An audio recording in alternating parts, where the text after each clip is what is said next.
زندگی کے کئی مقامات پر مجھے ایسا لگا کہ انسان کے پاس کچھ ہو نہ ہو، باپ کا سایہ کافی ہے۔ یہ باپ ہی ہوتا ہے غالب، جو سب کچھ دے کر بھی کبھی حق نہیں جتاتا۔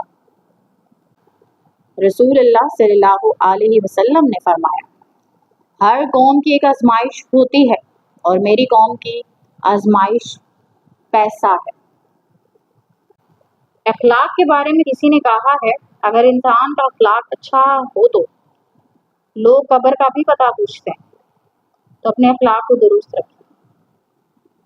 مت کرنا غرور کبھی اپنے آپ پر، اے انسان، اللہ نے تیرے جیسے نہ جانے کتنے بنا کر مٹی میں ملا دیے ہیں۔ لوگوں کے چہرے ماشاء اللہ اور ان کے دل استغفر اللہ۔